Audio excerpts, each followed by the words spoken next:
Boa tarde a todos, é um prazer estar aqui com vocês, principalmente pelo convite da Gláucia Terrio, a incansável diretora do GRI aqui no Brasil, que mobiliza permanentemente pessoas, empresas, executivos em torno da questão da sustentabilidade vista de uma maneira bastante ampla. E como já foi antecipado pelo Denis, a gente vai ter aqui a participação de vários especialistas no tema da sustentabilidade e comunicação, e o momento não poderia ser mais oportuno, quando a gente vê uma série de movimentações, inclusive no ambiente empresarial, mostrando a sua preocupação com a questão de meio ambiente, de governança, e ontem eu, inclusive, organizei, vou fazer um rápido comentário, um webinar internacional com participação de alguns empresários executivos brasileiros e um pessoal na Europa, e disse muito claramente, um especialista europeu em políticas da região, disse o seguinte: olha, o acordo Mercosul com a European Commission, com a União Europeia, é muito provável que não saia, em função de problemas ambientais que o Brasil está vivendo. Então, assim, só para contextualizar e já passar a palavra para a Tatiana, mas lembrar que o momento não poderia ser mais oportuno, porque existe uma inquietação em relação a esse tema de como vamos olhar para frente, acelerar esse processo e podermos estar um pouco mais alinhados com tendências internacionais nesse sentido. Mas, enfim, eu vou passar já a palavra para a Tatiana Salles, do CEBEDES, que ela terá aqui o desafio de, em 15 ou 20 minutos, falar sobre comunicação estratégica, cultura organizacional, desafios e oportunidades neste ambiente de ASG que estamos mencionando aqui hoje. Então, Tatiana, com você.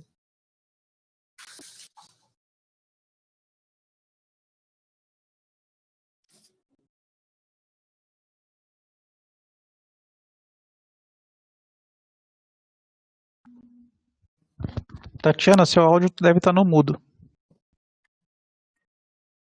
Agora vocês me escutam? Está melhor?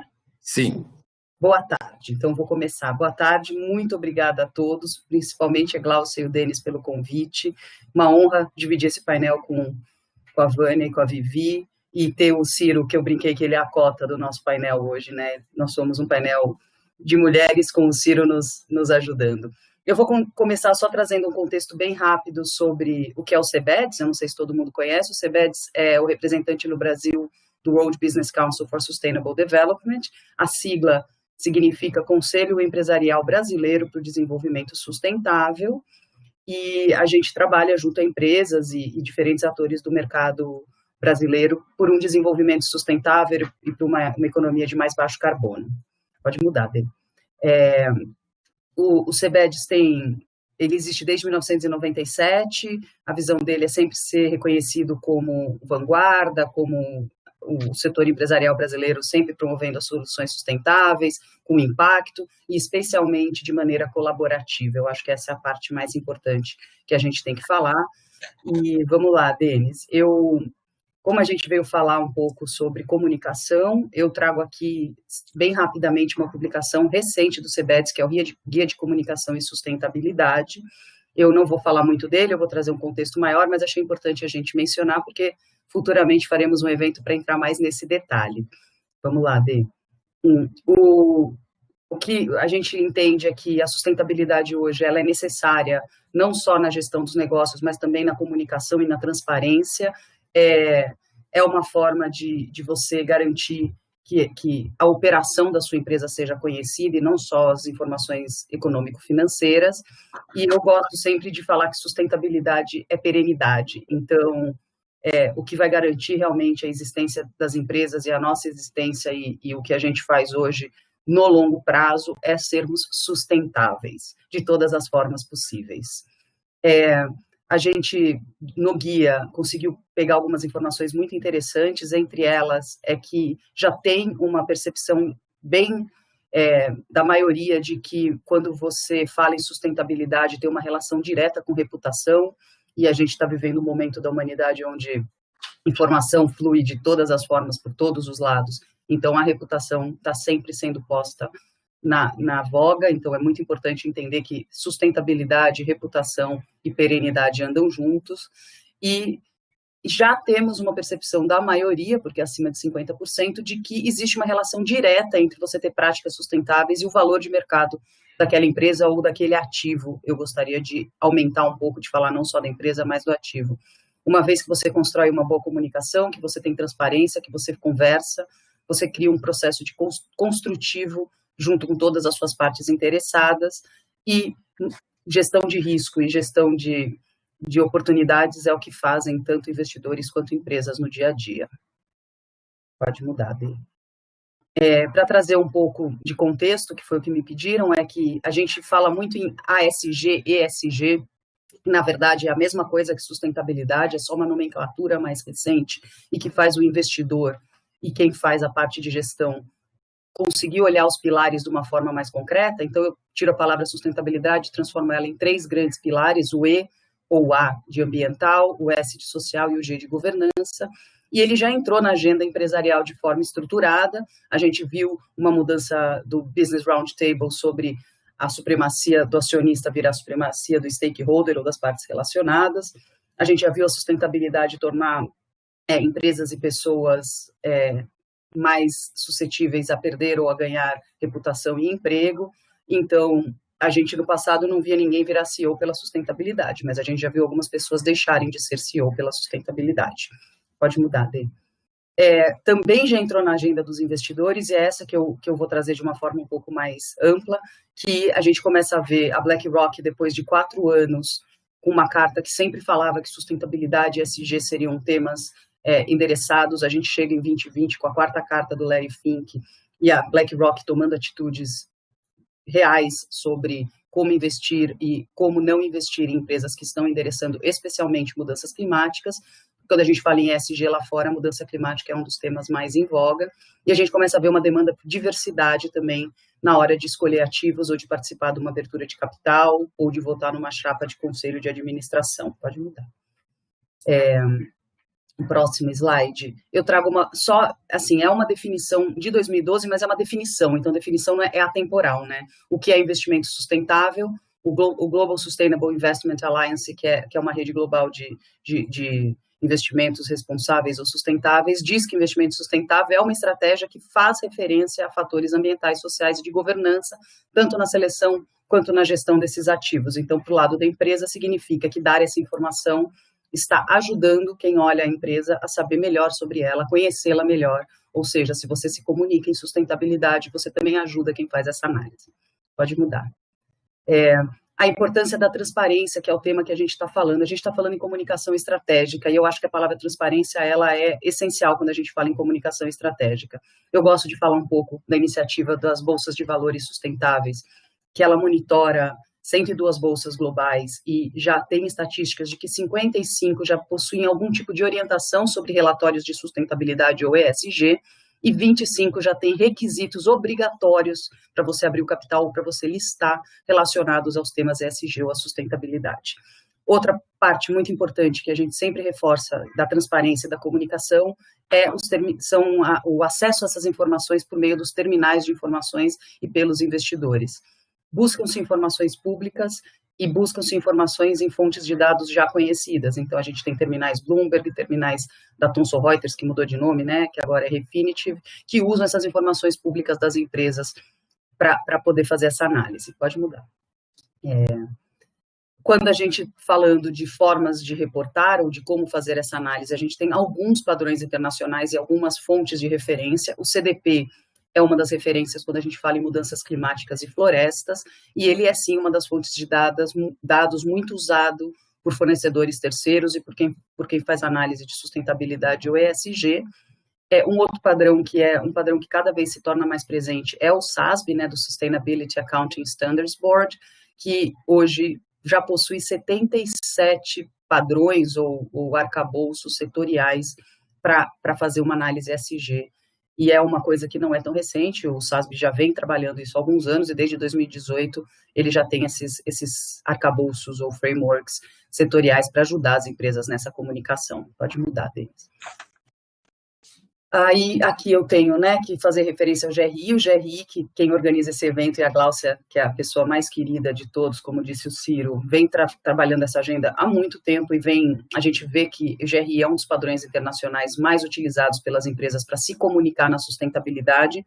É muito importante que você siga padrões que são usados por uma questão até de comparabilidade.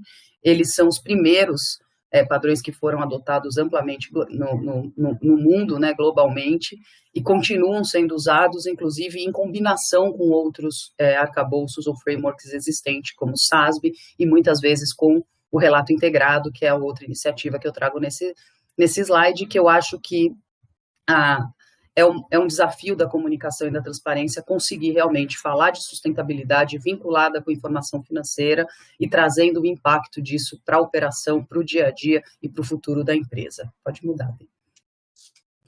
Aqui, para trazer para vocês algumas informações sobre transparência e critérios, né? Os princípios do Equador já são mais antigos, todo mundo que trabalha setor financeiro e banco sabe que eles são utilizados para fazer análise de grandes projetos.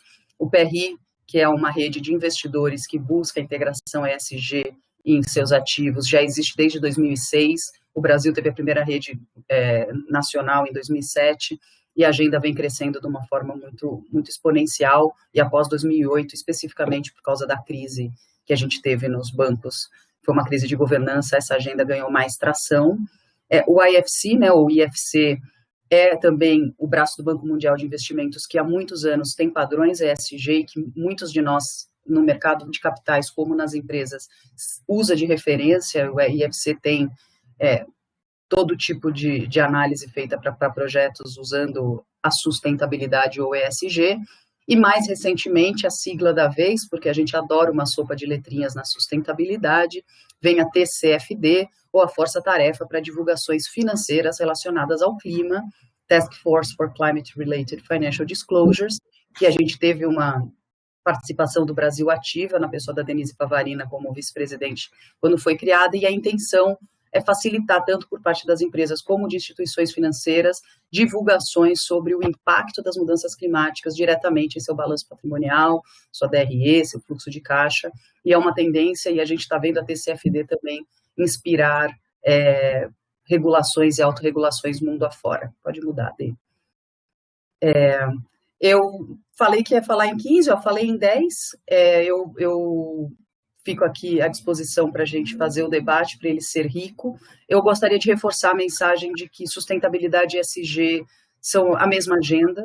É uma questão da gente se adaptar a ter indicadores mais quantitativos e junto com os qualitativos, que também são de grande importância na sustentabilidade, e a gente vê as empresas e os investidores trazendo essa causa cada vez mais para a agenda e para a voga, e especialmente no que tange o ambiental, que é um dos temas que no Brasil hoje está sendo mais abordado e que se torna uma mitigação de risco e uma gestão de oportunidades, reforçando que o debate sobre comunicação e sustentabilidade ele é muito importante, porque a gente só consegue analisar o que a gente conhece e a gente só consegue fazer avaliação de ativos se a gente tiver informação passada pelas empresas. Se vocês não passam, essa informação vai ter que ser descoberta de uma forma ou de outra, o que não é a melhor forma de se comunicar. Então, eu agradeço aqui e devolvo a palavra para o Ciro para a gente poder dar continuidade ao debate. Muito obrigada. Tatiana, talentosa como sempre, conseguiu ser absolutamente objetiva e colocar os principais pontos, né? Vou pegar aqui o gancho da parte final do que ela falou, da importância o avanço das empresas nesse compromisso, né? Eu, curiosamente, estava mexendo aqui numas coisas esses dias, eu encontrei isso daqui, é uma publicação que eu fiz quando eu fui na COP21 em Paris. Eu voltei bastante impressionado com o nível de mobilização do empresariado. Fiz essa pequena publicação, Guia da Sustentabilidade Corporativa, e distribuí para clientes. Estou dizendo isso porque eu vi naquele momento como era um caminho sem volta e como as empresas estavam se envolvendo nesse movimento. Agora, tem uma questão que eu já vou colocar uma pergunta aqui para a Vânia, que é especialista em comunicação e com foco também em públicos internos. Tem aquela preocupação de que muitas vezes as empresas, o topo das organizações, está muito bem informado, muito comprometido com o tema de sustentabilidade de governança, porém, aquilo não cascateia devidamente e fica-se ali naquela conversa de iniciados e as pessoas ali, o topo da organização, falando entre si mesmo, entre seus pares, falando para convertidos. Evidentemente que chegamos ao momento em que é necessário que essa preocupação com os princípios de ASG, elas cascateiem e cheguem também aos públicos internos. Então, pergunta aqui, a provocação para a Vânia, quais são os desafios hoje, quais seriam os melhores caminhos para a gente conseguir hoje trazer os colaboradores, trazer toda a cadeia de valor, se possível, para a causa e para esse engajamento? Obrigada, Ciro, pela pergunta. Quero agradecer mais uma vez também GRI, Gláucia, pelo convite, por estar podendo compartilhar um tema que para mim é uma paixão. Para mim hoje esse tema é trabalho, mas é também uma causa, com pessoas que eu admiro tanto quanto o Ciro, a Tatiana e a Vivi. Ciro, a pergunta é interessante e vale um esclarecimento. A sustentabilidade começou a ser trabalhada nas organizações há algum tempo já, mas ela ficou por muito tempo, eu diria até agora, muito constrita à média gerência. Então, assim, havia, sim, uma compreensão de que algo estava acontecendo no contexto, no mundo, e que era preciso dar atenção para esse tema depois da Rio 92, Rio mais 20. E aí a sustentabilidade passou a fazer parte do dia a dia das organizações, mas muito mais posicionada na média gerência e em comissões, comitês e para causas específicas. Nos últimos anos, felizmente, a gente vê esse movimento de abertura, isso tomando um pouco mais as áreas, mas eu diria que agora um grande desafio de comunicação das organizações é levar, de fato, o tema ASG para a alta liderança. Apesar da sigla já conter governança, né, o G de governança, por muito tempo esse tema não foi tratado como a gente imagina que poderia pela alta liderança. Agora, com esse movimento que a gente ouviu aí, a Tatiana apresentando, né, esse movimento que é muito atual, o pedido em Davos, os fundos de investimento, esse tema, de fato, passou para esse nível, ele agora está no nível da governança e eu posso dizer que ele é um movimento irreversível. Isso é o bom dessa história. Não existe mais essa possibilidade de dizer, bom, deixa, isso é uma moda, ou isso é uma coisa que chegou, daqui a pouco isso passa. Não, isso não vai passar, até porque a gente também chegou no limite de tolerância do sistema. O que eu acho importante pensar em comunicação interna, e esse tema entrando na comunicação, é a gente incluir e partir de um pressuposto que comunicação interna por si só já é um tema bastante complexo e muito delicado dentro das organizações, né? A gente tem cada vez mais meios, muitas ações acontecendo o tempo todo e a pandemia acelerou ainda mais esse processo. Então nós temos meios, vários meios de conexão, a gente tem muita ação acontecendo, mas o que eu tenho ouvido dos meus clientes, dos meus alunos no MBA, é que falta significado.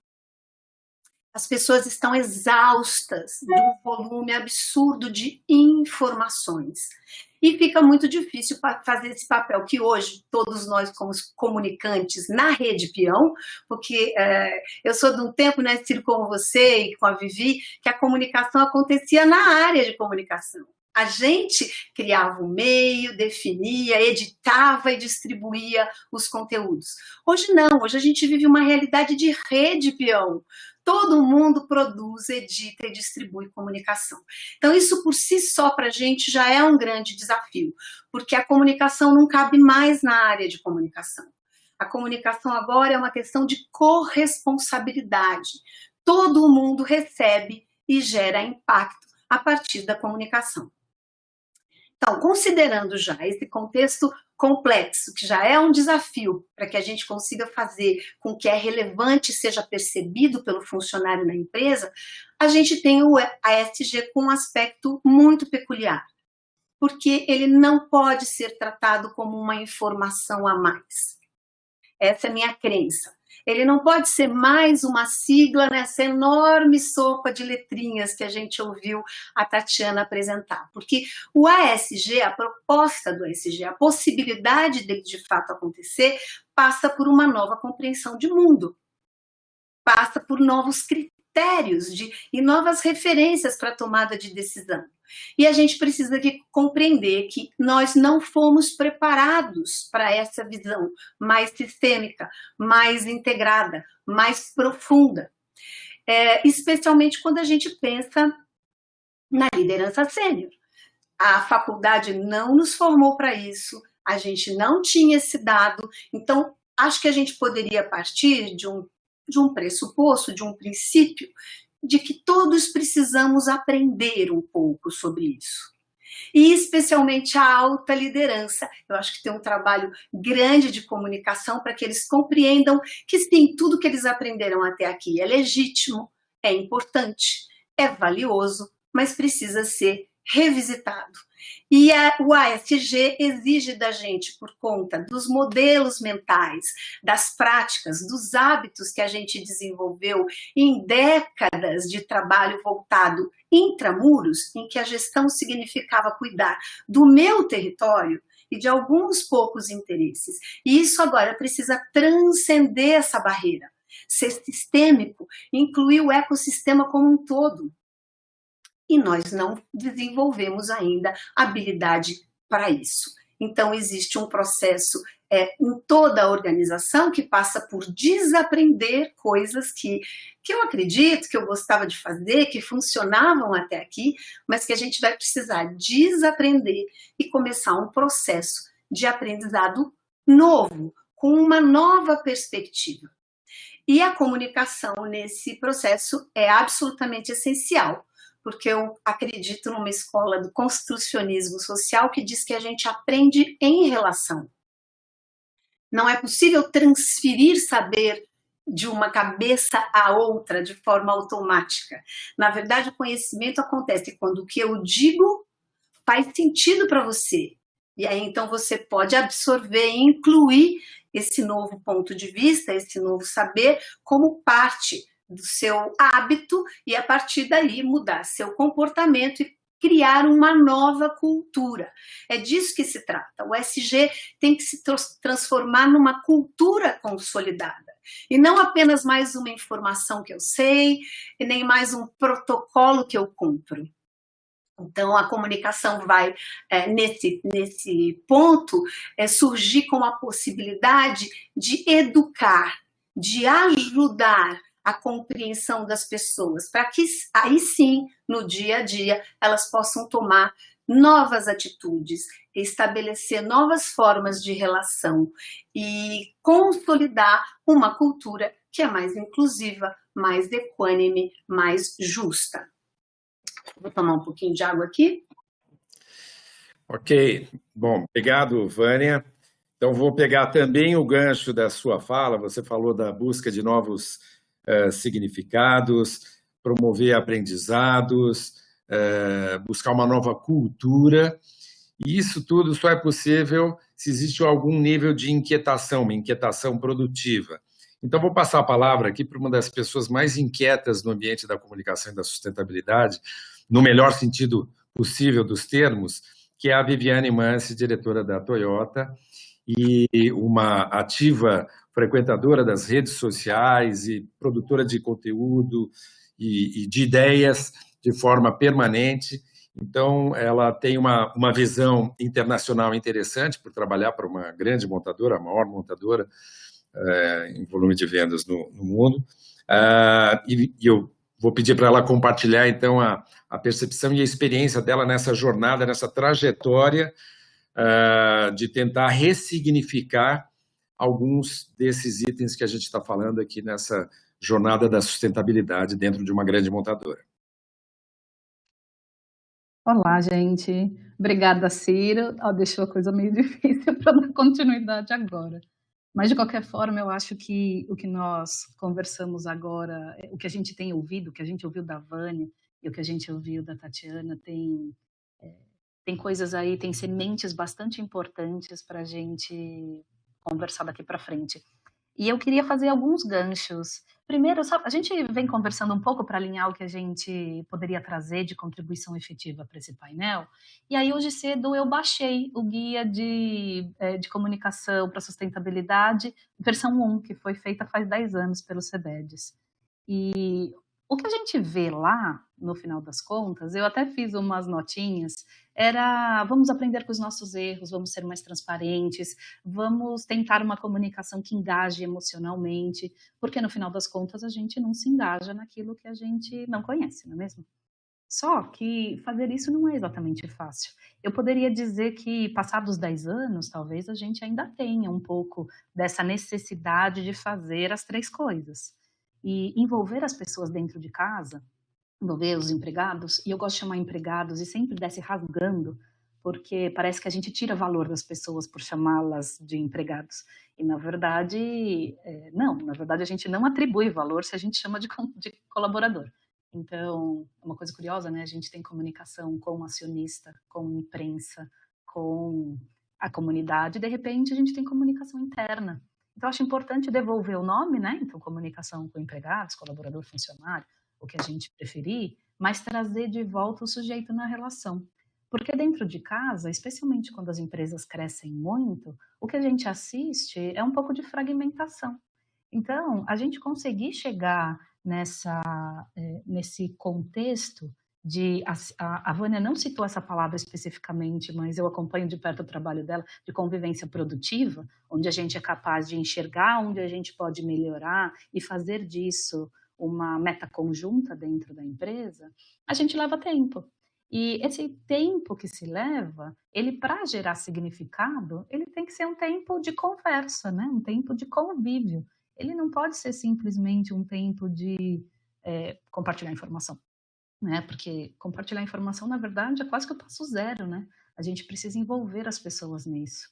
Então, o que a gente tem feito, até para decantar um pouco, né? Estou falando de um nível assim super estratosférico, conceitual, a gente tem buscado na Toyota fazer algumas coisas, né, e, em conjunto, para facilitar esta conversa que existe na empresa, né, que ela não esteja só na alta liderança, que não esteja só na liderança imediata, mas que ela fundamentalmente seja um modelo mental de como a gente encara, né, o legado que a gente deixa na nossa operação. Eu gosto muito de uma frase do nosso CEO global, que se chama Akio Toyoda, que ele fala que, no final das contas, o compromisso da empresa é criar felicidade em larga escala.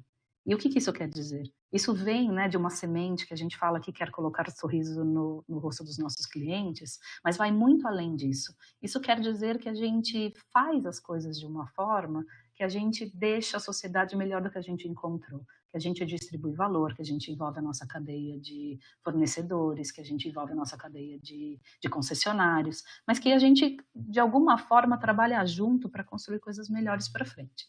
Então, sustentabilidade não é um puxadinho, né, porque ela já foi para muitas empresas, felizmente tem ficado para trás. Sustentabilidade está no cerne do negócio. Quando a gente fala que aqui no Brasil, em 2025, eu não tenho mais carros só à base de combustão, né? Ou seja, eu estou eletrificando cada vez mais o nosso portfólio, isso significa que é core business. Quando eu digo que em 2050 a gente vai estar completamente dentro de um contexto de energia limpa, quando a gente anuncia a inauguração de uma cidade completamente inteligente à base de hidrogênio, quer dizer que a gente está entregando este valor e envolvendo as pessoas nisso. Mas também quer dizer que a gente abre espaços dentro de casa para as pessoas que, enfim, que têm projetos que melhoram o nosso contexto de sustentabilidade, que elas possam apresentar esses projetos para diferentes grupos de pessoas, né, dentro e fora da empresa, Nós temos uma rede colaborativa interna, que a gente tem pessoas que falam muito de sustentabilidade,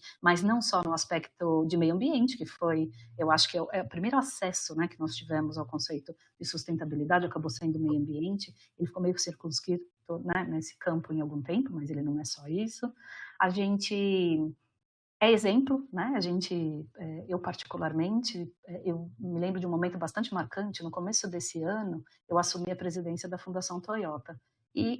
Enfim, é um olhar para dentro, né, gente? Não dá para a gente assumir uma posição como essa para cuidar de atividades tão críticas e, de repente, continuar com os mesmos hábitos. Então, eu fui olhar a minha pegada no meio ambiente, fui olhar os meus hábitos de consumo, fui olhar a forma como eu falo sobre essas questões, fui buscar atualização, porque é um tema que está mexido, daí o que o Círio comenta, que eu sou ativa nas redes, porque para mim é um bom espaço de diálogo, eu gosto de ouvir o que as pessoas estão, as preocupações, o que elas trazem de oportunidade.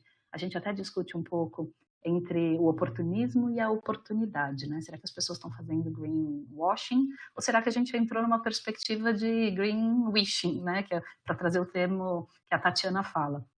E eu acho que cada vez mais a gente expõe o tema dentro de casa de uma maneira orgânica, de uma maneira dialogada, criando sentido, você favorece que novas soluções venham chegando.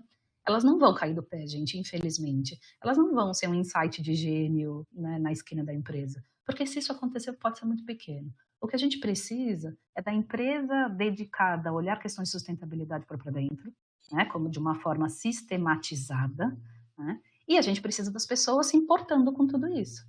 Então é gostoso quando eu recebo gente dentro de casa falando, Viviane, eu queria discutir um pouco com você um tema, por que a gente não faz isso na empresa? Mas por que a gente faz aquilo? Eu não concordo com isso. E quando isso chega de um colega meu que está lá na produção, que as empresas chamam de chão de fábrica, né, que eu não gosto muito do termo porque parece pejorativo. Mas é lá que as coisas acontecem. Quando alguém de lá consegue me acessar numa boa e falar, vamos discutir isso aqui porque é importante para a gente, eu acho que a gente dá um passo numa boa direção. E é um passo possível, gente, porque ele não é custoso. Na verdade, todas as experiências que eu teria para contar para vocês da Toyota, não tem nada que a gente tem que investir milhões. Na verdade, a gente tem uma gestão mais eficiente porque a gente é capaz de cuidar, né, de emissões, cuidar do uso intensivo de água. Todas as decisões que a gente vai tomando para sermos mais sustentáveis no futuro, eles trazem benefícios diretos financeiros para a empresa. Fora o orgulho de fazer parte, fora, né, de certa forma, a responsabilidade que a gente tem de ser a maior montadora do mundo, de puxar uma fila, né, de ajudar, de contribuir com uma conversa, que as pessoas olhem para esse setor e falem, que bom ver mobilidade aqui, que bom que a gente virou a página de uma indústria do passado que era vista como poluente, que bom que a gente faz parte de um círculo de valor importante. Falo mais que o homem da cobra, desculpa, Ciro, devolvo a palavra.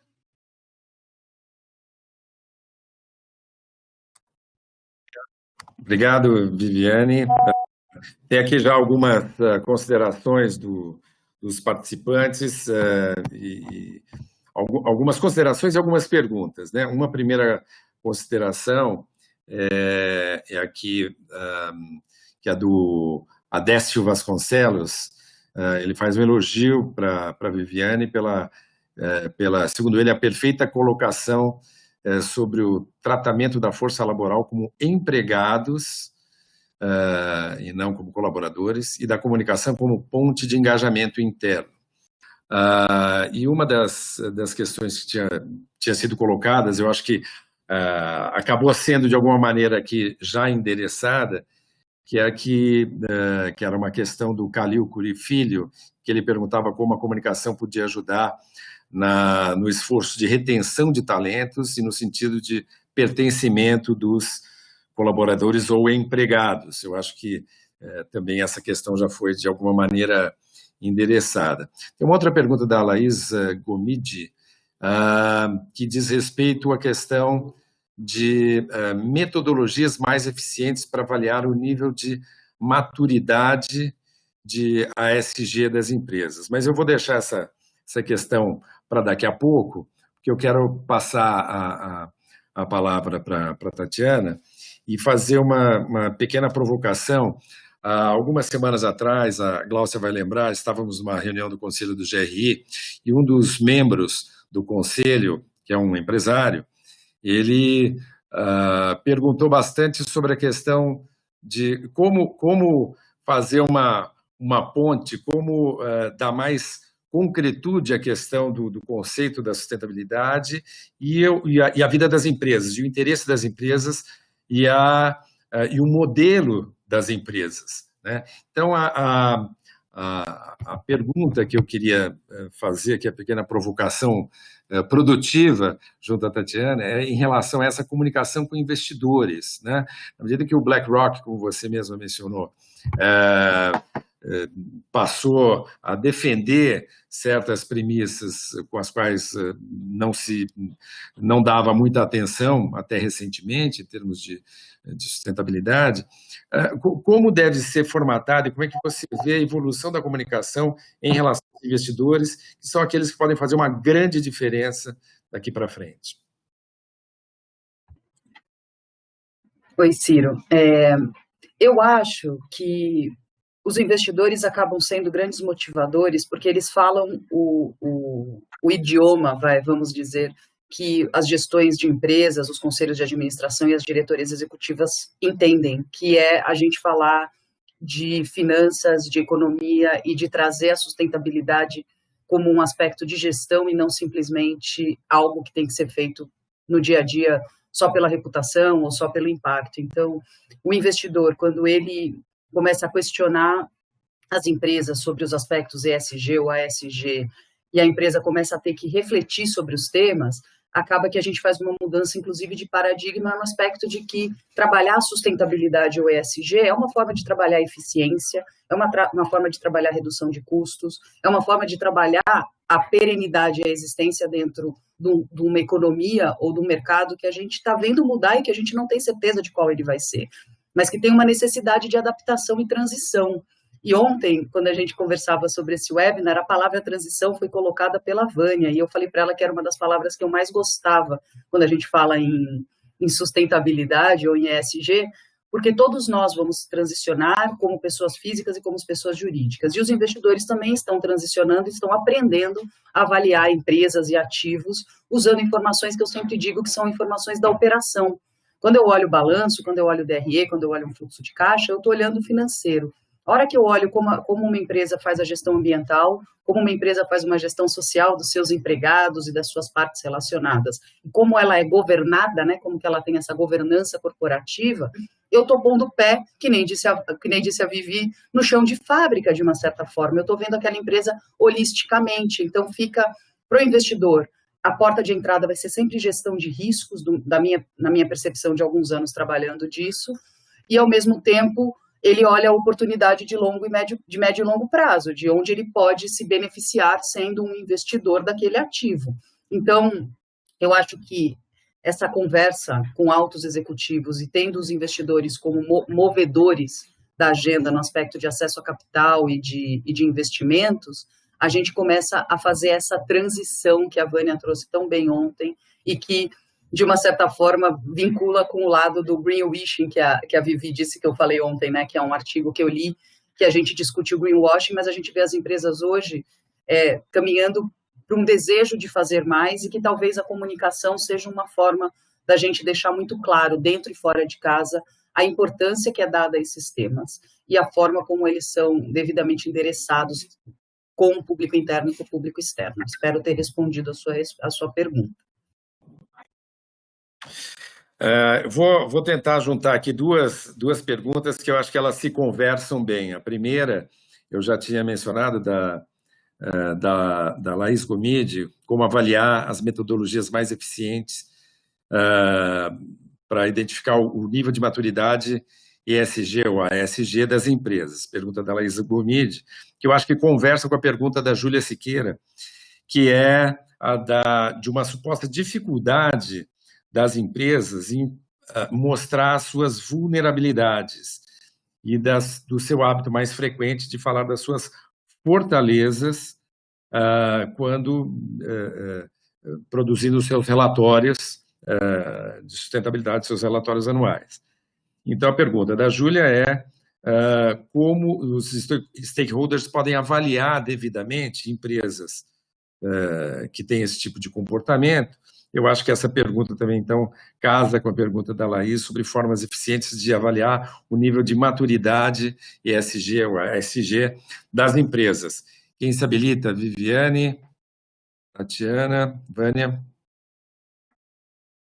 Eu posso ajudar no começo na pergunta inicial, mas depois da Vivi, eu acho que vou deixar a Vivi responder a parte da Toyota, e depois eu entro com padrões de análise. Bom, gente, eu acho que tem dois aspectos aí. Primeiro, que se a gente segue um guia que você possa comparar várias empresas, eu acho que já ajuda. Sempre comparação, é óbvio, a gente tem que fazer dentro do setor, dentro da circunstância e tudo. Assim, eu não posso comparar o que emite, por exemplo, uma indústria automobilística com uma indústria de saúde, de produção de medicamentos, porque o modelo de negócio é diferente, ou com uma empresa de cimento, enfim, né, cada uma está dentro do seu contexto. Então tem algo que a gente deveria acompanhar das grandes discussões. A minha sugestão são os guias que são públicos, né, as referências gerais, que a gente pode olhar e acompanhar cada uma das empresas, que é uma primeira questão, mas eu também acho isso um pouco frio, porque a gente pegar só um relatório de uma organização e dizer exclusivamente por ele se a empresa faz bem ou não faz bem, hoje em dia eu acho pouco. Quer dizer, é uma empresa que além de fazer é capaz de inspirar outros. Quando eu olho os executivos, eles fazem naquilo que a empresa como um todo faz, as pessoas estão na mesma vibe. Porque no final das contas, gente, se a gente for esperar só grandes organizações, né, ou só a entidade jurídica mudar, talvez a gente demore muito para ver um mundo diferente, né? E as necessidades são urgentes. Então, eu acho que a gente tem que ter um olhar atento para o tema, acompanhar as discussões do tema e ir contribuindo, né, fazendo perguntas, insistindo em alguns temas e buscando detalhes de como acontecem as operações.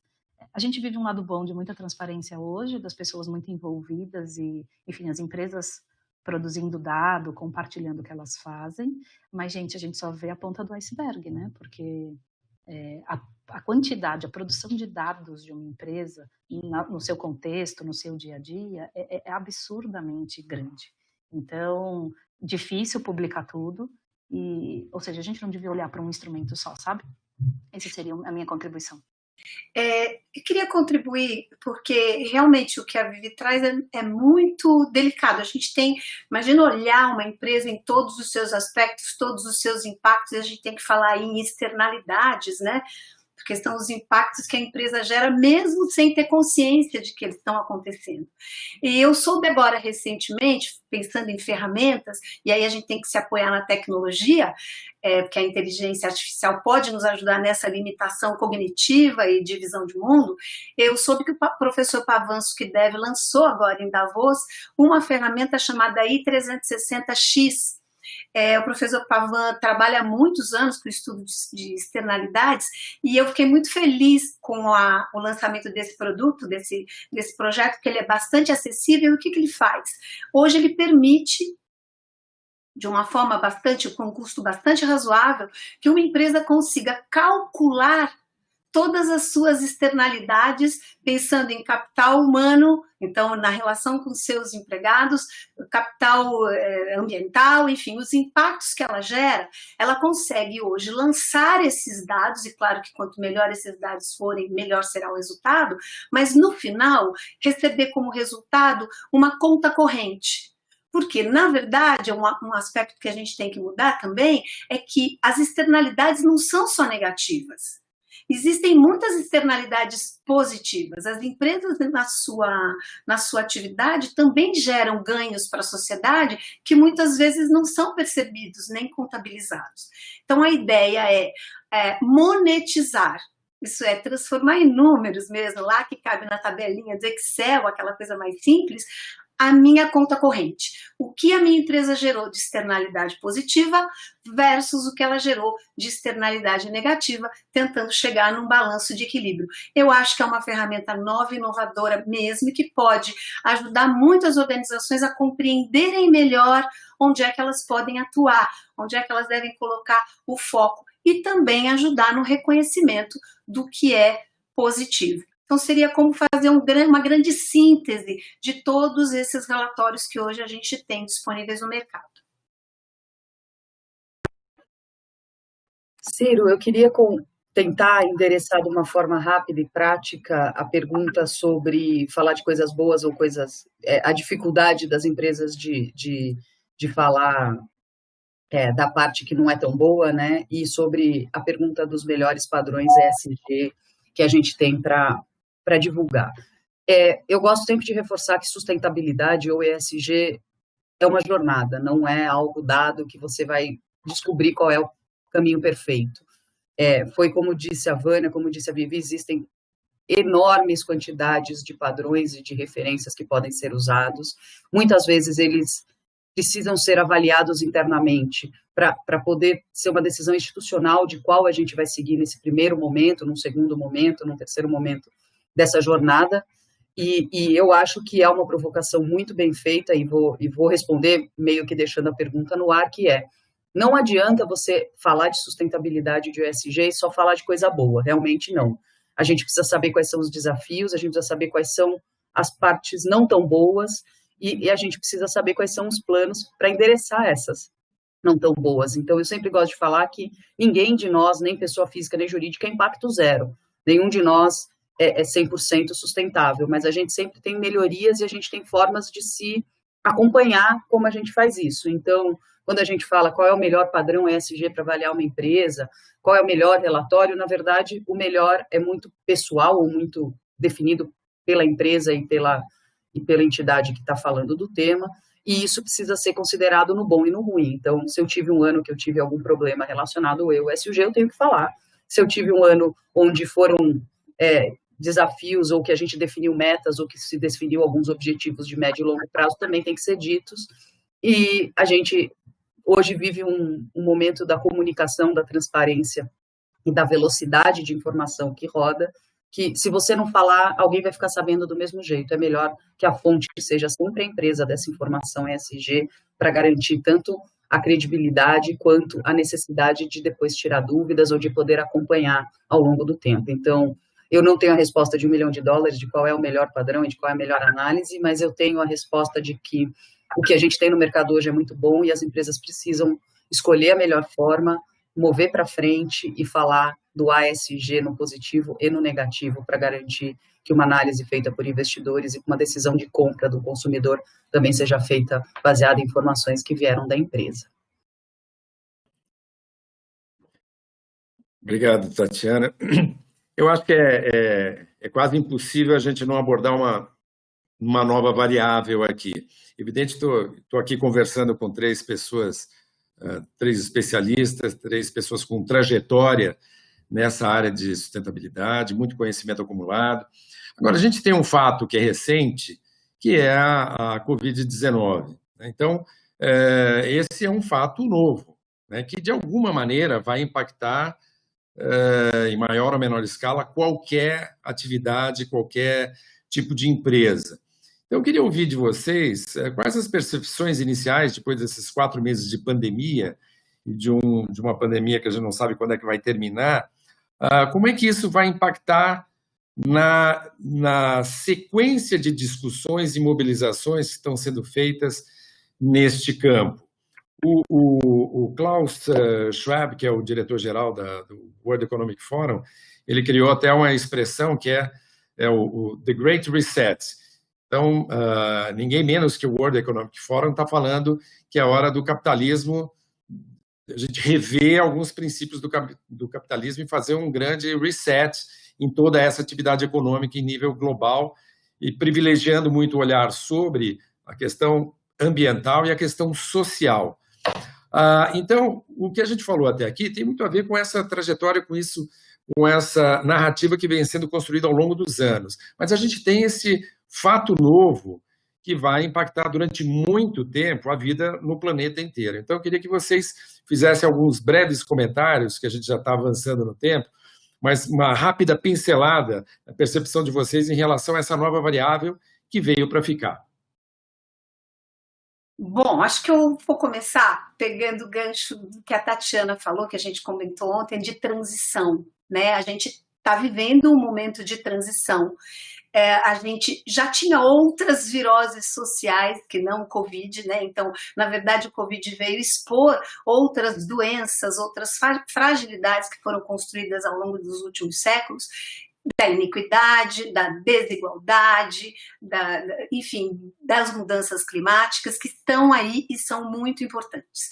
Eu acho que a pandemia acelerou esse processo e veio nos dizer claramente que algo que precisa ser feito, que a gente precisa caminhar na direção do mundo que a gente quer e que está tão bem desenhado lá nos ODS, mais uma sigla, mas que eu acho que tem tudo a ver, talvez seja a mesma coisa que o ASG, né? Como é que a gente persegue os objetivos do desenvolvimento sustentável. E aí a minha percepção, especialmente em relação à comunicação, é que é muito importante a gente escolher a narrativa para esse momento. Eu aprendi lá no meu mestrado que os seres humanos mudam, eles precisam de um choque, eles precisam de algo real e muito poderoso para que haja o desejo de mudar, e que depois que essa consciência chega, a gente pode fazer essa mudança movida por duas forças. Ou a gente muda por medo, ou a gente muda por esperança. Então, eu tenho estado muito atenta e estou bastante preocupada com a narrativa que está sendo criada em torno da pandemia. Quando a gente cria uma narrativa que é só de medo, a tendência é que a gente se separe, que a gente crie muros, que a gente busque se proteger. Quando, na verdade, o que a gente precisa agora é estar juntos. Como a Vivi falou, e é o que eu tenho estudado tanto, a gente precisa de mais diálogo, de mais transformação de conflito, de mais escuta, de mais prática colaborativa. E isso não tem a ver com medo, isso combina com esperança. E aí, então, eu trago aqui um conceito que eu defendo há muitos anos, que é a abordagem apreciativa. Como é que a gente pode olhar para o mesmo problema, buscando nele não só o que há de errado, não só a dificuldade, mas o potencial de transformação que essa situação traz. Então, para finalizar aqui meu comentário, eu acho que a gente está à beira de uma grande transformação, eu sou muito otimista, eu estou cheia de esperança e eu sei que a gente pode fazer isso por conveniência ou por convicção. Então, a ideia da comunicação mais inclusiva, mais aberta, é para poder, de fato, engajar as pessoas e que a gente possa fazer esse movimento por convicção.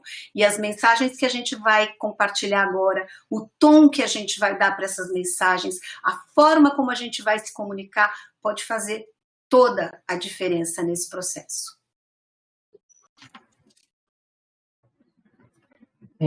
Eu posso fazer um comentário rápido sobre a pandemia e usando muito o gancho do que a Vânia sempre muito bonitamente fala da transição e dessa necessidade da narrativa, mas eu acho que o que a pandemia pôs em voga e mostra para a gente, que eu tenho tentado colocar em palavras que é muito difícil, nós fomos expostos ao sistema.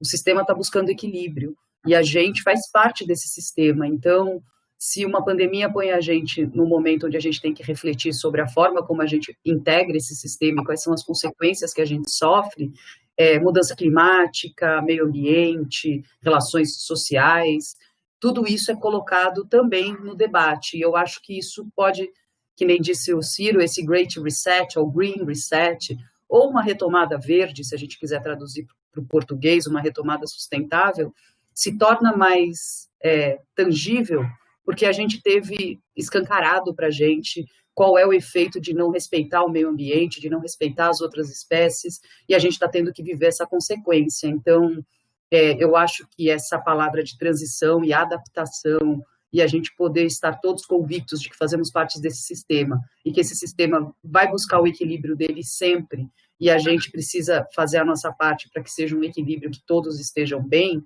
eu acho que isso ficou muito claro. E aí, a pergunta sobre se isso vai mudar as empresas, eu acho que já mudou, eu acho que todos nós mudamos, e acho que a parte do social, o S, foi colocado na voga de uma forma mais estruturante do que era antes, a hora que a gente viu o impacto social e o impacto real nas pessoas de uma crise, de uma mudança de estrutura de trabalho, de como a gente tem essas relações que sustentabilidade envolve pessoas e relações. Eu acho que temos uma grande oportunidade de não deixar essa causa passar e a gente não abraçar a oportunidade de fazer essa retomada e de se reinventar, tanto como empresa quanto pessoa, para garantir que esse sistema seja equilibrado. Gente, eu complemento essas falas dizendo que eu também acredito que pandemia, de alguma maneira, acelera uma série de processos. E eu acho que ela traz uma coisa que talvez a gente tenha vivido pouco até então, é que ela foi bem democrática, ela incluiu todo mundo.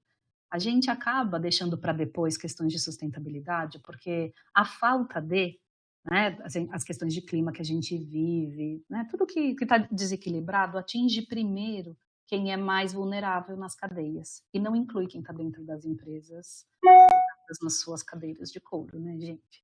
E aí a gente perde a empatia com o que acontece. A pandemia veio num contexto que todo mundo sofre, todo mundo é impactado, todo mundo vê né, o seu contexto sendo atingido por, enfim, né, pela falta de atividade econômica, pelas pessoas isoladas e assim por diante. Ou seja, a gente sentiu mais perto de nós o que é tudo isso, o que é a falta, né, desse contexto positivo e produtivo e inclusivo de todo mundo. Então, agora a gente tem a oportunidade de pensar diferente o que a gente pode fazer a partir de agora. Caindo especificamente no nosso tema aqui, que é comunicação, as empresas precisam ampliar a consciência sobre o tema. E a gente não tem outro jeito de ampliar a consciência sobre o tema se a gente não conversa, gente. Não tem outro jeito, não tem outra saída. A gente precisa se colocar em conversação, se permitir o diálogo, né, que não é comunicação, é estar aberto para ser transformado, né, por aquilo realmente que é uma via de mão dupla, né, com quem a gente está dialogando. E eu acho que isso vai permitir que a gente tenha ambientes organizacionais mais saudáveis. Quer dizer que a gente tenha pessoas tomando decisões que sejam boas para um grupo maior de stakeholders, e a gente retoma um princípio de ética planetária. Parece bonitinho, né? Falar em ética planetária é uma coisa tão longe da gente, mas estamos vendo que não temos muita saída. Cada vez mais nós estamos expostos à questão que nos atinge, né? Questões que vêm assim, mas vêm com tudo, né, para mudar os nossos planos, para reorganizar a lógica das coisas, e esses movimentos vão ser mais intensos, né? Tudo que a gente tem acompanhado nos diz isso. Então, dentro de casa, a gente precisa de mais espaços de colaboração, mais espaços de diálogo, mais espaços de escuta, e um senso de, né, vou criar uma palavra nova, adaptabilidade. Eu preciso ser ágil para entender o que está acontecendo, tomar decisões mais rapidamente nesses contextos, e não perder o foco daquilo que a gente quer lá na frente. Então, também não dá para ser um movimento só querido, né? Um movimento do coração que a gente quer fazer isso. Tem que ser disciplinado, tem que ser organizado, tem que ter governança. Senão a gente vai caminhar muito devagar e não vai ser suficiente. Mas dá para fazer, né? A gente já está vendo várias empresas se organizarem de um jeito bacana de ver, bastante bacana de se inspirar. Então, é para isso que a gente está olhando.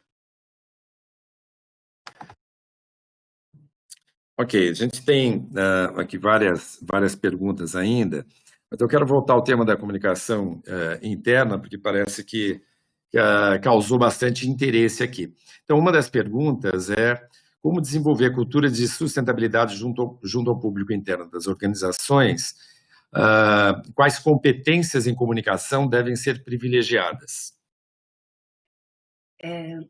Eu vou começar falando um pouco mais do macro, porque a Viviane com certeza vai ter exemplos práticos muito fáceis de trazer. Eu acho que nesse momento, uma coisa importantíssima, que na verdade já é uma necessidade de outros tempos, é um trabalho mais integrado entre estratégia, comunicação e gestão de pessoas. Eu venho de uma época, já vi muitas experiências, a área de comunicação quase que como uma prestadora de serviços interna, em alguns casos, né? E eu vejo que não é possível falar de engajamento, porque quando a gente fala em engajamento, a gente está falando de pessoas, a gente não está falando de papéis, isso é importante, né? Os papéis cumprem contrato. Quem engaja são as pessoas, e aí a gente precisa transpor, né, ir além do cargo para tocar as pessoas, os valores que elas têm, o que faz sentido de fato para elas. Esse é um domínio, né, essa informação sobre o perfil desse público, como ele pode se comportar, é um domínio da área de gestão de pessoas, né, e a gente precisa ter acesso a esse dado, a gente precisa entender o perfil dessa comunidade que habita essa organização, do ponto de vista de quem faz comunicação. Quanto mais dado a gente tem, melhor a gente pode operar. Por outro lado, esse trabalho de comunicação e gestão de pessoas, ele não vai fazer sentido, nem vai ser tão produtivo se ele não estiver intimamente ligado à estratégia da empresa. Então, eu acho que para um bom começo, para de fato fazer uma mudança na forma como a comunicação acontece, a minha sugestão é criar uma área de inteligência comum, que vai passar, então, pelo primeiro desafio de abrir, como a Vivi também fala, de abrir o diálogo entre essas áreas, né, entre a área de comunicação, estratégia e gestão de pessoas, para que a inteligência, para que o saber que essas 3 áreas detêm, possam convergir para um objetivo comum. Então, eu entendo que o primeiro movimento é um planejamento de fato estruturado, apoiado 100% pela alta liderança e muito envolvido com a alta liderança, para que essas 3 áreas em conjunto trabalhem de forma inteligente para provocar esse engajamento. E só para falar, para finalizar, também como aprendizado, o exemplo sempre foi o melhor professor. Então, como a Viviane falou, ela precisou ir lá, pensar na pegada dela, como é que ela estava agindo, por quê? Porque ela tem que ser um exemplo. Então, tem um processo que é de desenvolvimento individual, que as empresas podem ajudar, e tem esse reforço, esse movimento coletivo, onde um ajuda o outro a andar na direção que a gente precisa. Bom, gente, você sabe que eu estou ouvindo agora o finalzinho da fala da Vânia, eu até desconstruí meu pensamento aqui. Gente, o exemplo é tão importante, eu me lembro, eu faço parte da Toyota faz menos de 2 anos. E eu me lembro de uma coisa bem simples, bem pontual quando eu entrei, que, enfim, me disseram onde era a minha mesa, onde eu ia ficar, eu fui organizar minhas coisas. Na primeira semana eu acho que eu recebi mais papel do que toda a minha vida até então. Estou me organizando e procurei um lixo debaixo da mesa para jogar o papel e não tinha lixo. Aí eu olhei assim, debaixo da mesa do vizinho onde estava o lixo e não tinha. Aí eu fui perguntar para uma pessoa próxima, falei, gente, mas cadê os lixinhos? Aí as pessoas falaram, não, Viviane, a gente não tem lixinho, porque se a gente tem um lixo, você gera lixo. Então, para a gente não gerar lixo, a gente não tem. Então, se você quiser, você anda até ali, ó, 70 metros, é fácil de achar a lixeira coletiva do andar. É tão pequeno, né, gente, mas diz tanto sobre uma cultura, diz tanto sobre aquelas pequenas coisas simples do dia a dia. Aí eu me lembrei, com um pouco de vergonha, não vou negar, que em outras empresas que eu trabalhei, a quantidade de discussão que a gente teve lá atrás, né, gente? Aí o mundo inteiro evoluiu e a empresa evoluiu junto. Mas lá atrás a gente discutia, pô, será que vale mesmo a pena trocar o copo de plástico pela caneca e a água que a gente vai usar? Imagina, essa discussão hoje não tem nem cabimento mais, né? Outras discussões, como é que a gente vai fazer vamos trocar as lixeiras de plástico por lixeirinha de papel? Também, né, enfim, o exemplo que eu acabei de dar também não é mais necessário. Então, essas discussões vão evoluindo. Dentro de casa, eu acho que quando a gente fala em ter diálogo com os nossos colegas, né, com os empregados em geral, a gente está falando de criar, de oportunizar essas situações que as pessoas saiam com insight. Assim, comunicação não pode ser de uma via só, ela tem que ser circular, ela tem que ser livre na empresa. Eu me lembro, numa outra organização também que eu trabalhei, a gente estava fazendo um veículo novo de comunicação, eles são necessários ainda, né, de alguma forma, e era uma rede colaborativa. E a pessoa que foi apresentar para um conselho comentou que isso seria livre, né, quer dizer, todo mundo pode postar o que bem entender. Aí uma pessoa do conselho falou assim, mas quem que vai controlar isso? Aí a pessoa, assim, né, assim, ela não precisou de 1,5 segundos para pensar, e virou para a pessoa e falou assim, mas você acha que você controla alguma coisa hoje em dia? Ou seja, gente, a nova geração está chegando também de um jeito diferente de operar. A gente precisa aproveitar esse potencial, precisa trazer esses insights de uma forma natural dentro da empresa, e não como um evento, mas a gente está vendo coisas acontecerem. Vocês perguntaram aqui sobre quais são essas competências de comunicação do futuro. Elas têm que estar ligadas à soft skill, ela tem que estar ligada à nossa habilidade de articular sentido dentro da empresa. O que é articular sentido? É permitir que ele flua, né? Permitir que ele encontre as pessoas certas, pessoas que sejam sensíveis a essa temática. Então, o nosso papel, ele é menos fazedor e mais organizador, né? E mais, a gente precisa estar num lugar na organização para a gente deixar o fluxo acontecer, porque as coisas se acham dentro da empresa. Na verdade, todo o trabalho que a gente tem na vida é tentando pôr ordem numa desordem dos acontecimentos, né? E aí tudo começa a dar meio errado. Então, se a gente deixar a comunicação fluir mais livremente dentro da empresa, as coisas tendem a acontecer. Precisa de alguém observando isso, né, para estimular as conversações, mas uma vez que a gente permite, fica tudo mais fácil. Eu também acredito numa questão de futuro. A gente deixou um pouco de discutir futuro do trabalho para discutir trabalho remoto, né, que é um dos elementos do futuro do trabalho. O outro elemento do futuro do trabalho, que eu acho que é importante, é que eu acredito piamente que as funções, como nós conhecemos hoje, vão deixar de existir. Porque isso não ajudou nada a gente ao longo da vida, né? A gente só foi criando silos internos, então tem um silo que chama comunicação, um silo que chama finanças, um silo que chama TI, outro que chama RH. E eu acho que a gente tende a trabalhar mais junto daqui para frente, num sentido de que a gente vai trabalhar para o projeto. Né? Todo mundo é responsável por tudo. Se a gente tiver um bom processo por trás, né, e um bom sentido de parceria e de colaboração, a gente vai conseguir realizar mais coisas que importam. Talvez a gente realize menos coisas, mas a gente vai limpar a agenda. A gente vai ficar com aquelas coisas que são realmente importantes. Então, quando eu penso, né, a Vânia falou sobre o medo à esperança, a minha esperança de amanhã é que a gente trabalhe por propósito. Trabalhar por propósito, para mim, é isso. O que realmente importa. Eu consigo dizer o que realmente importa e fazer o que isso que eu estou dizendo que importa. Eu consigo encher a mão de stakeholders para dizer que importa para todo mundo? Se eu conseguir encher a mão de stakeholders, ou seja, não importa só para a minha empresa, não importa só para os meus empregados, não importa só para os meus clientes, não importa só para os meus parceiros de negócio, não importa apenas para os meus fornecedores, a gente tem uma solução melhor, né? Um jeito de operar que inclui todo mundo. Então, nós estamos falando de uma comunicação que é arquitetada de um jeito para permitir colaboração, para permitir troca de ideias, para permitir inovação, uma comunicação acolhedora e fundamentalmente generosa, né? Porque não tem menos espaço para disputa, né, gente? A gente precisa, de fato, trabalhar mais junto. Não escondendo atrás do nosso cargo, não se escondendo atrás da nossa função ou da área que a gente trabalha. Posso fazer um comentário adicional, Ciro? Não sei se tem tempo ainda. Claro, claro.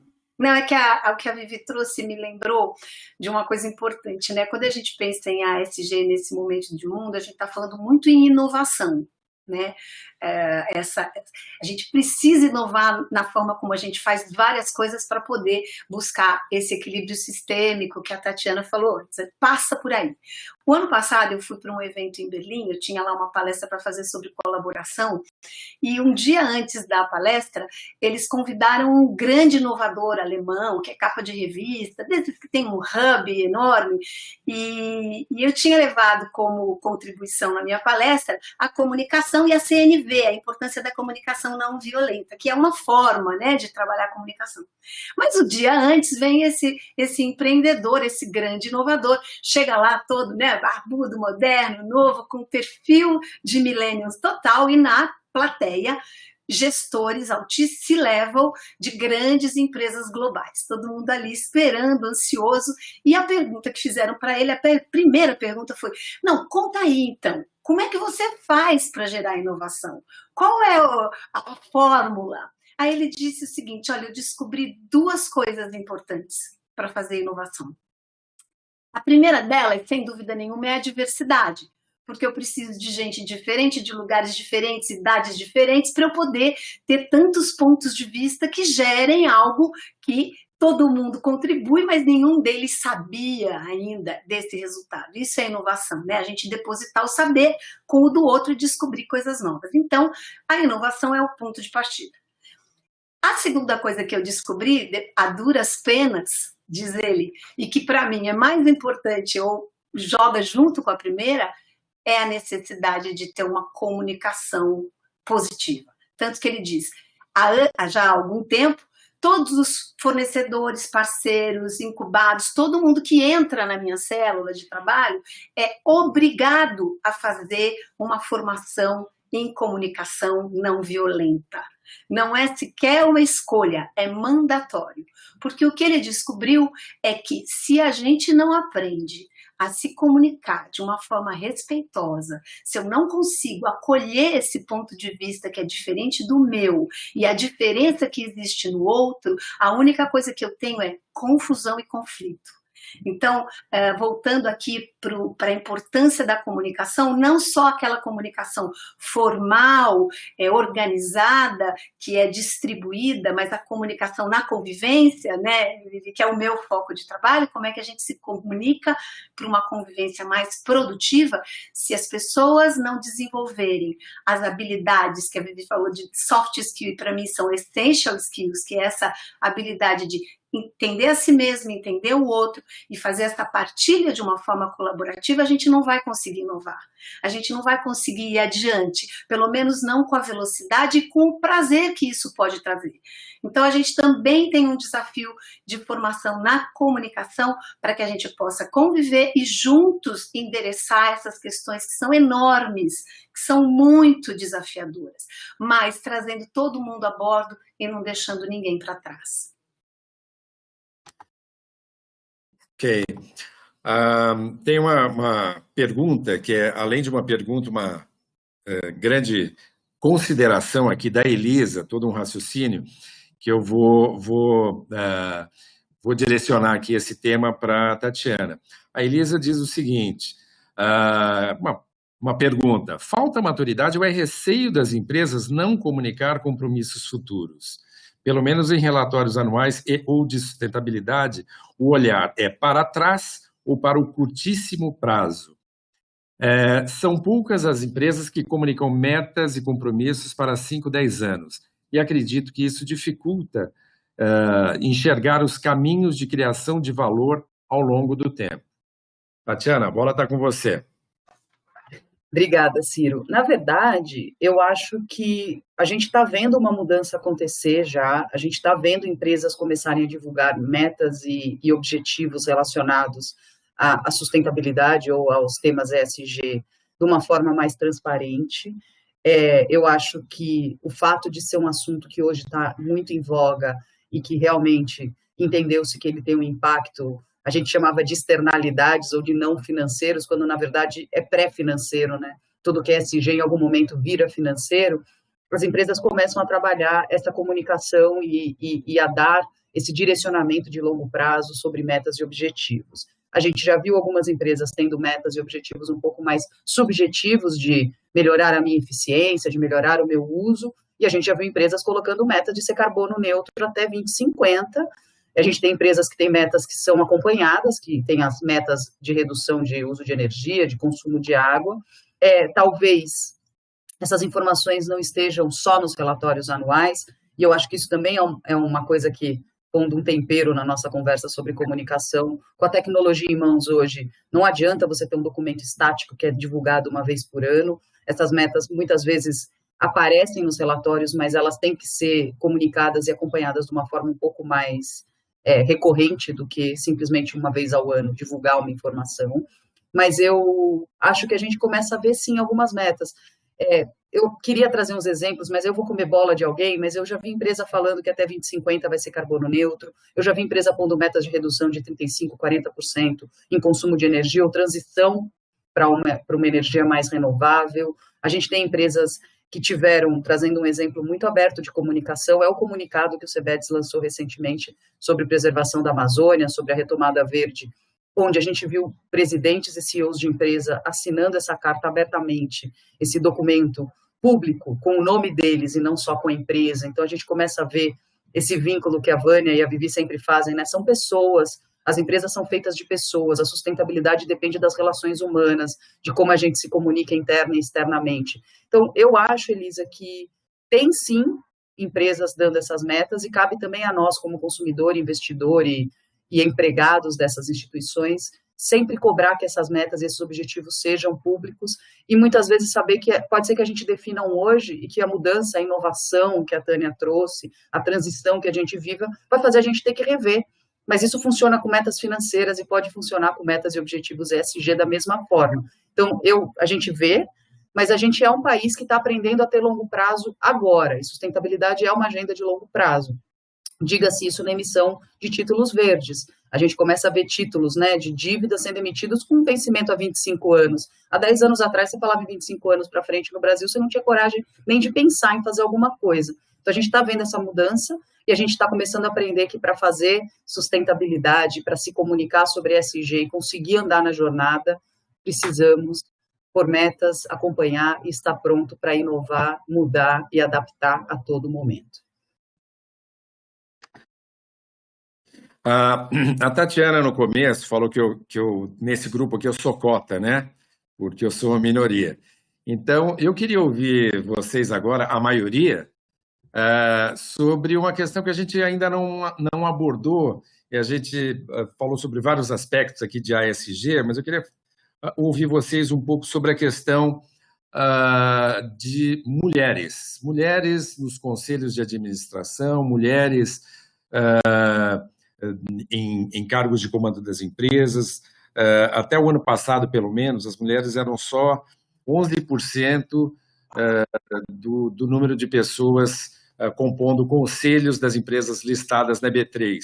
Ou seja, um número muito pequeno se a gente for comparar com outros países. Como é que vocês veem essa questão, a questão da participação da mulher em cargos de decisão, em conselhos, e também uma outra variável que tem a ver com o social, que é a questão racial também, que ganhou um protagonismo, a questão de equidade de uma maneira mais ampla. A gente falou bastante de relatório, de meio ambiente, mas eu queria ouvir vocês também acerca dessas outras variáveis no contexto mais amplo de ESG.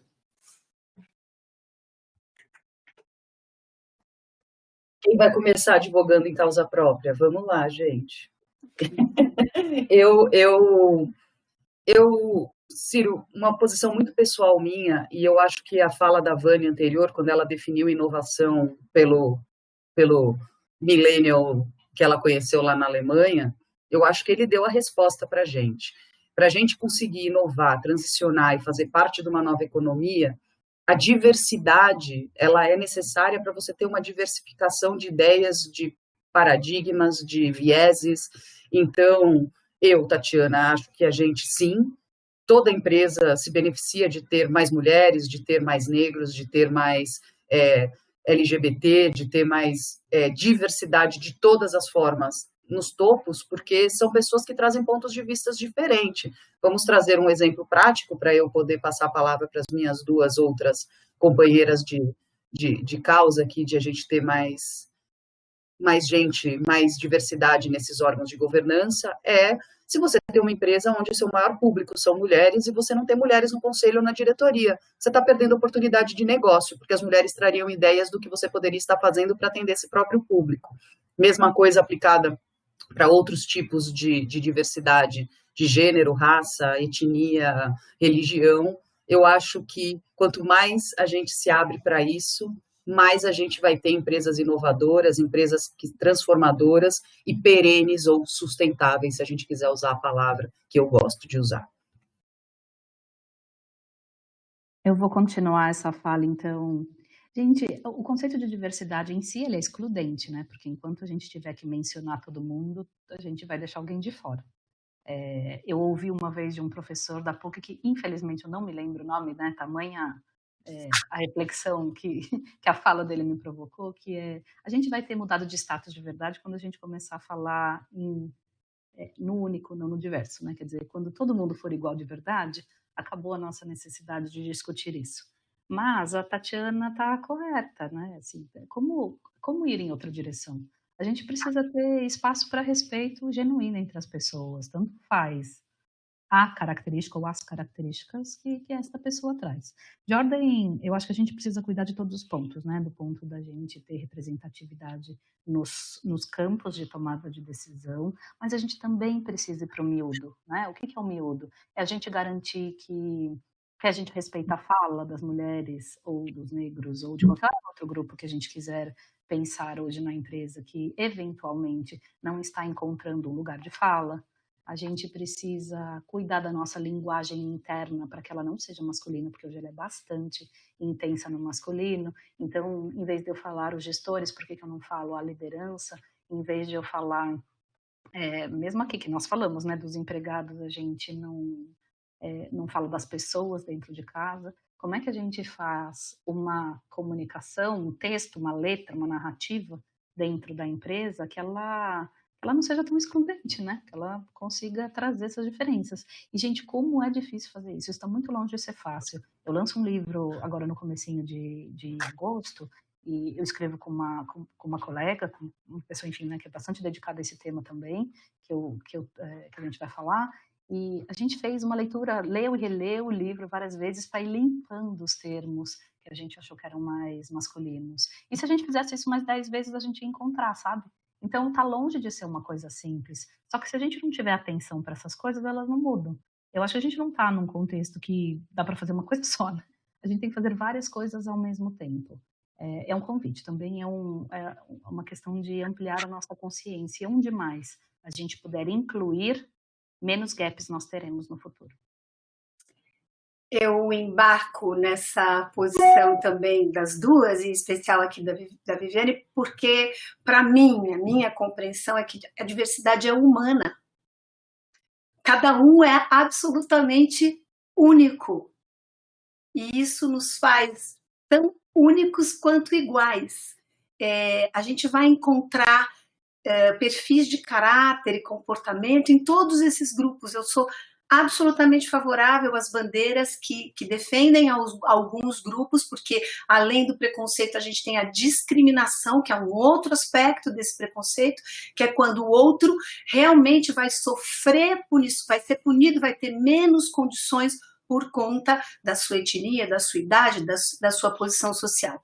Mas eu acredito cada vez mais que a diversidade é humana. Todos nós somos absolutamente distintos.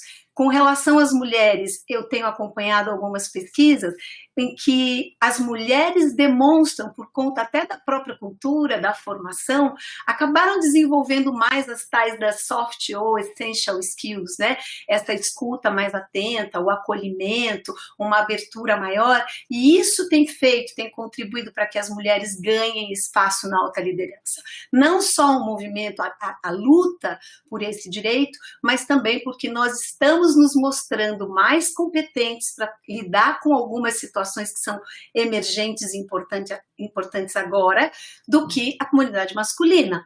Por outro lado, eu queria deixar aqui uma mensagem. Eu escrevi há pouco tempo na Berge um texto que chamava Eu Tenho Preconceito. Porque eu acho que um dos grandes problemas do preconceito é que a gente não pode falar sobre eles. Né? A gente não fala, ninguém diz eu tenho um preconceito. E eu posso sim ter preconceito pelo tatuado, ou porque o cabelo é X, ou porque fala tal língua, ou acredita num determinado Deus. Todos nós estamos continuamente expostos a essa formação, a esse modelo excludente. Então eu tenho trabalhado também do ponto de vista da comunicação a ideia de uma cultura de E. Como é que a gente pode colocar um E que não é separar homens ou mulheres, quem vai vencer essa batalha, mas como é que a gente cria uma cultura que admita homens e mulheres, que acolha o curto e o longo prazo, o individual e o coletivo, o dentro e fora. Então eu acho que também do ponto de vista de comunicação, se a gente puder criar um E no nosso movimento, né, trazendo essa ideia de que cabe todo mundo, que é possível a gente buscar esse caminho de maior equilíbrio. Eu acho que a gente está na direção certa, eu acredito nisso. Bom, obrigado pelas 3 colocações. E estamos chegando aqui ao final, estão 3 horas e 23 minutos.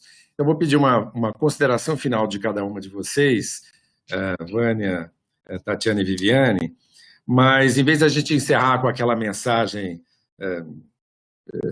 tradicional, etc., eu vou pedir para vocês uma dica, como se fosse um takeaway para essas 100 pessoas que entraram aqui nesse webinar, um takeaway de vocês em relação ao seguinte: o que vocês diriam para ajudar todas essas pessoas aqui, que estão participando desse evento, a criar mais convertidos? Como trazer para o nosso lado pessoas ainda não convertidas, empresas que ainda não embarcaram nessa trajetória, nessa jornada, como definiu a Tatiana. Quem começa? Eu posso começar. E vou ser absolutamente simples.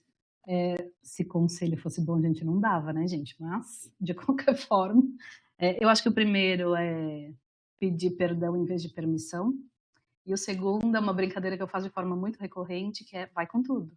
Não dá pra gente ir de mansinho, gente, porque de mansinho a gente não vai mudar muita coisa. Tem que ir com tudo, mas tem que ir com amor, né? Não é pra dar porrada, não. Mas é pra gente ir com o melhor da nossa energia, melhor da nossa proposta, melhor daquilo que a gente acredita, porque brilho nos olhos também convence as pessoas.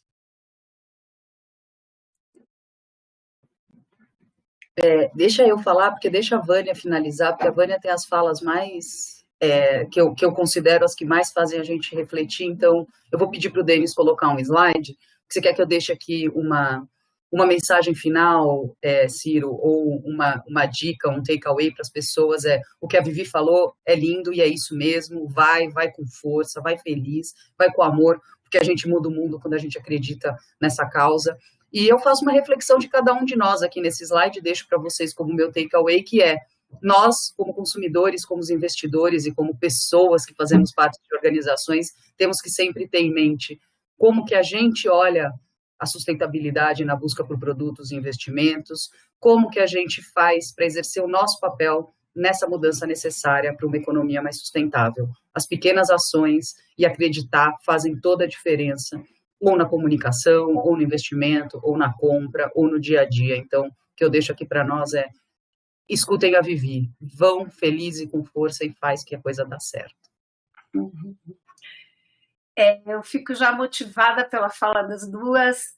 Eu acho que é isso mesmo, a gente tem que ir mesmo com muita energia, com convicção, e aí essa convicção começa com uma conversa com a gente mesmo. Então a dica a comunicação interna, a essencial, é aquela que eu falo comigo, né? Como é que eu tenho falado comigo sobre isso? Como é que eu vou negociar internamente, aceitar, acolher essas novas posturas, esses novos hábitos que esse momento exige? Como é que eu me preparo internamente para isso? E um passo importante que eu acho que eu tenho pensado bastante nos últimos anos é o aspecto da compaixão, sabe? A gente, num movimento ativista, eu sempre fui muito atirada, muito crítica, e eu acho que o tempo tem me mostrado que é importante a gente ter compaixão, entender que nem sempre as pessoas conseguem fazer aquilo que elas realmente querem, porque eu também entendi que também eu não consigo fazer tudo aquilo que eu acredito. Então, uma posição de acolhimento, de apoio, de construindo junto, então o diálogo, a abertura e principalmente dar-se conta. É tudo que a gente precisa, observar, e se a gente se der conta de alguma coisa que a gente pode fazer, já é um ganho imenso, né? E a gente fazendo isso, a gente muda o comportamento da gente, aí como diria o Gandhi, né, na sua célebre frase, seja a mudança que você quer ser no mundo. Comece por você e leve adiante, até onde você puder. Aí faz como a Vivi disse, vai com tudo. Ok, gente, estamos chegando ao final do nosso mais do que produtivo evento, uma conversa muito boa. Quero agradecer primeiro pelo convite feito pela Glaucia para participar como moderador, agradecer também ao Denis aqui pelo suporte todo e especialmente Tatiana, Viviane e Vânia pelas ideias, pelo compartilhamento das suas reflexões, fruto de uma trajetória de cada uma bastante sofisticada, no melhor sentido possível. Então, obrigado a todos e até a próxima.